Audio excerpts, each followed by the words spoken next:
السلام عليكم ورحمة الله تعالى وبركاته. معكم ياسين من قناة دايما. أتمنى أن تكونوا في أفضل الأحوال. فاليوم سنقوم بالتحدث عن بوت بلوم. فهذا البوت سأقوم بالشرح عن طريق الكمبيوتر. فلدي مشكل في الهاتف، وأعددت حساب تجريبي على اللابتوب سأقوم بالشرح عليه. فها هي البوت، فقد دخل معنا البوت. فهذا هو بوت بلوم. هذا البوت فهو بوت قوي، ولا أنصحكم بأن تضيعوا هذه الفرصة، خاصة وأن هذا البوت هو بوت مجاني ولا نضيع فيه لا مال ولا أي شيء. وهو بوت سهل، ومن أسهل البوتات الموجودة على تيليجرام، بحيث أن من ناحية الأعمال التي نقوم بها فهي أشياء ليست صعبة بل سهلة جدا، وليست فيه كثرة التاسكات مثل هامستر كومبا. كل مرة يجب عليك أن تدخل من أجل عمل الكومبو وعمل الشيف كوتيديان أي الكود. فهذه الأشياء هي غير موجودة بتاتا في هذا البوت. فكل ما عليك فعله هو الدخول مرة كل 8 ساعات من أجل عمل الفارمينج.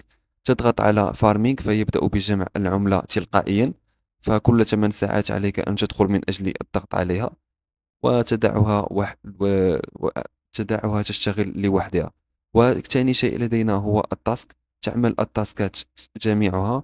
فكلما عملت تاسكات آه، يدفعون لك مقابل التاسك. التاسكات فهي تاسكات سهلة جدا، مثل أن يقولوا لك أن تتابعهم على تيليجرام أو على إنستغرام أو على منصة إكس. فتقوم بعمل هذه التاسكات ويدفعون لك مقابلها. ثالث شيء لدينا، يجب علينا أن نقوم بربط المحفظة، فهي ضرورية.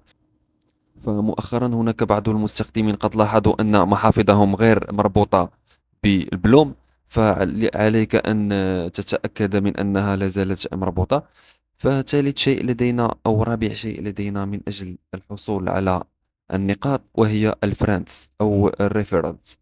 لدينا لينكس نقوم بنسخه ولصقه إلى الأصدقاء أو إرساله بصورة تلقائية من التطبيق. كلما جمعنا عددا كبير من الأصدقاء، كلما توصلنا بعدد كبير من النقاط. إذن فالأمور فهي واضحة وسهلة جدا من أجل الحصول على النقاط. سأقوم بتلخيص هذا الفيديو في 10 ثواني بسرعة. فأول شيء قلنا هو أن نقوم بالفارمينج، وثاني شيء هو الأصدقاء، أن نقوم بعدد كبير من الإحالات. ثالث شيء يجب علينا أن نقوم بربط المحفظة، وهذا أمر ضروري وضروري جدا قبل أن يتم إدراج الإيردروب، لأنه إن تم إدراج الإيردروب ولم نقم بربط المحفظة فسيكون قد فات الأوان، لأن ربط المحفظة هو أمر ضروري وضروري جدا. ثانيا لدينا لعبة أخرى نقوم بالضغط عليها ونلعبها. ومن خلالها يمكننا أن نجمع عملة البلوم. فهذه اللعبة لا يمكنني أن ألعبها عن طريق اللابتوب كما تلاحظون. ولكن بالهاتف يمكنكم لعبها، فهي سهلة وسهلة جدا. تضغطون فقط بأصابعكم أو تلعبون بأصابعكم الاثنين لكي تجمعوا أكبر عدد ممكن من البلوم. وحذري أن تضغطوا على القنابل، لأن القنابل ستعيدكم إلى الصفر. فقط تضغطون على الأيقونات الخضراء وعلى الجليد لكي تجمد لكم الصورة، وتستطيعون أن تجمعوا بكل سهولة. فهذا هو بوت البلوم. أتمنى أن لا تضيعوا هذه الفرصة، وتقوموا بالتسجيل في أقرب وقت ممكن. سأضع لكم رابط البلوم على الوصف أو على التعليق الأول.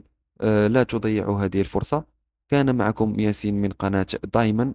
إذا استفدتم من هذا الفيديو لا تنسونا بالإعجاب ومتابعة للقناة لكي يصلكم كل جديد إن شاء الله.